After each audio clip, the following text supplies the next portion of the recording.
Hello, my name's Michalis Eleftheriou. I'm one of the activists that started the Occupy Buffer Zone movement in Cyprus, and I was also present during the Egyptian revolution from more or less the beginning in Tahrir Square. I just posted a statement online urging Egyptian friends to send video messages like this one to Turkish activists, and I said I would do the same, so this is it. I think it's very important for us to learn from each other's experiences in this global uprising, which we know is not just about a park and it's not just about Turkey. It's about one system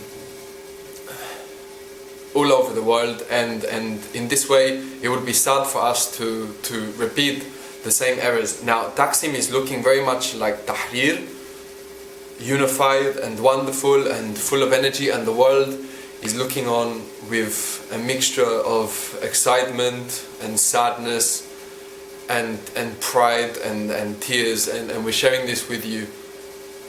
There is some rumble, there is some comments from the army which are worrying, and I wanted to share with you the experience of the Egyptian revolution so that the same thing doesn't happen in Turkey.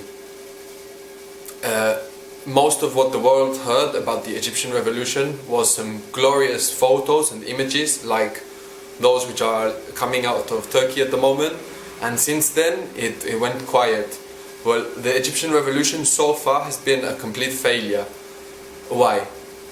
When Mubarak stepped down and the Supreme Council of Armed Forces took power, the people in the streets were chanting Eid Wahda, one hand with the army, that they were one hand with the army, and they believed that the army was the savior, and Egypt really paid the price for this.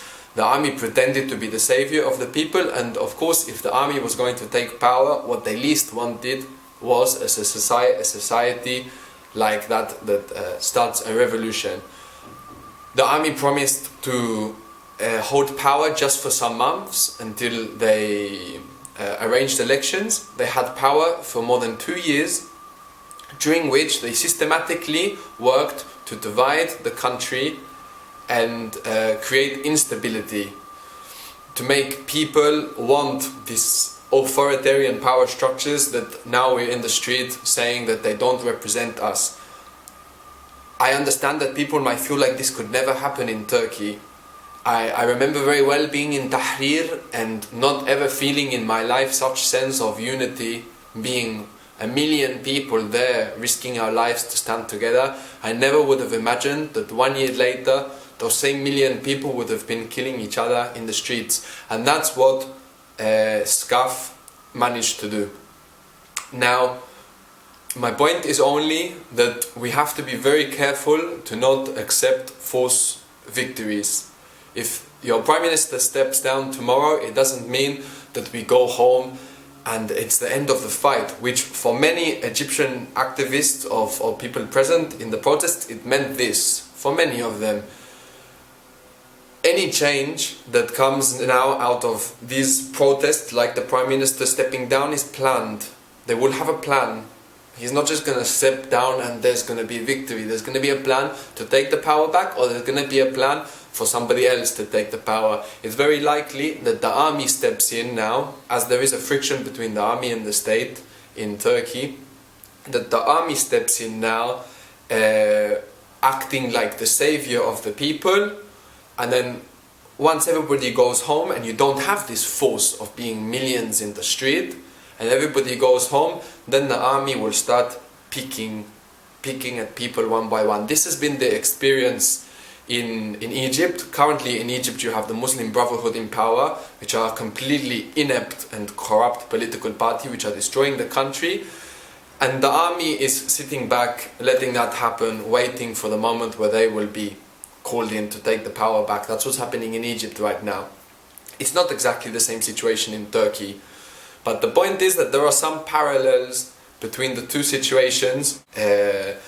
There are two parallels between the situations where it will be very, very wise to investigate everything that happened in Egypt, to have contact with Egyptian activists, to share experience so that the same thing doesn't happen again. What we least want is such unnecessary losses of life. The people that have died and been injured so far is already so completely unnecessary.